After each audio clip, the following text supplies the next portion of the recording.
And, it seems like throughout history, I mean, even going back to Greek mythology, that's always been the greatest fear of man, and particularly of leaders, is to simply say, I don't know. I mean, that's how we came up with the idea that Zeus was throwing lightning bolts around, right? Exactly. I think that developing the habit of saying I don't know is a wonderful thing, and doing a show like BS that is so aggressively and comedically didactic.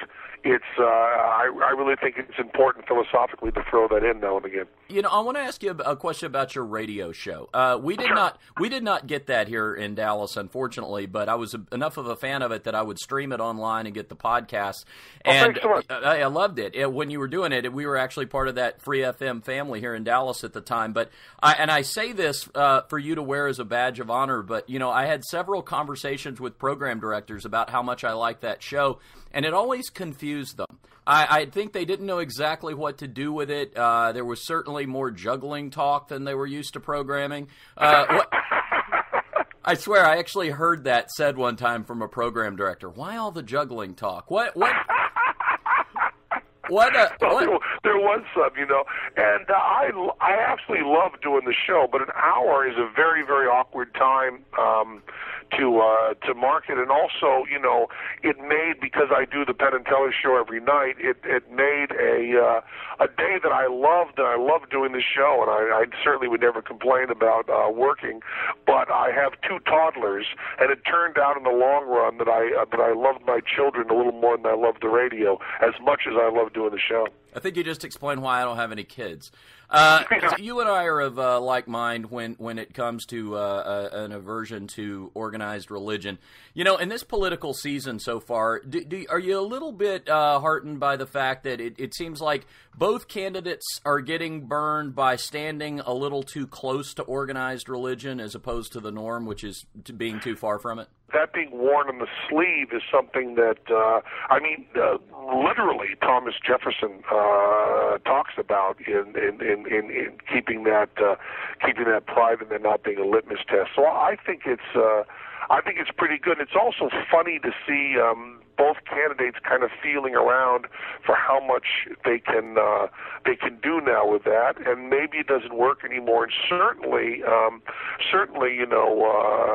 people have a right to their religious beliefs, but maybe, just maybe, it won't be a litmus test in government anymore. I think it's a very good sign. Is it true that the film, the project was conceived with Paul Provenza at the Pepper Mill? Because nothing says Vegas 4 a.m. to me more like a breakfast at the Pepper Mill. It absolutely was the Pepper Mill.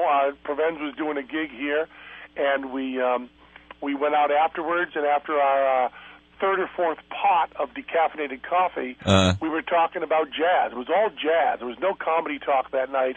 And then we started talking about improvisation, and that got us to this idea of comparing Gilbert Gottfried to Miles Davis, which is where the whole movie took off from.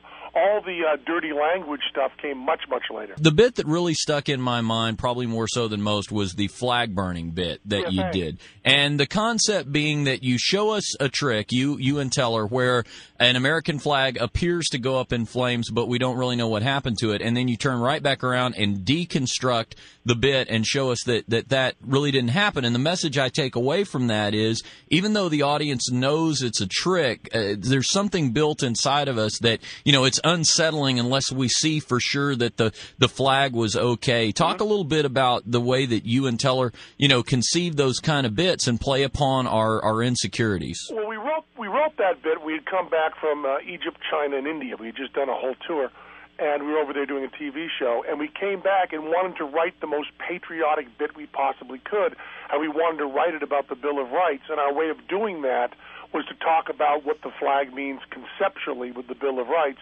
and talk about, and magic seemed a great way to do it, to talk about you can have the illusion of losing the flag and the Bill of Rights, but it's always still really there. I am an atheist, and I also have never had a drink of alcohol or any drug in my life, and for many similar reasons. But I want to hasten to add that nobody could be more for freedom of religion and for freedom of legalization of drugs and everything. I think that you have a right to do anything you want.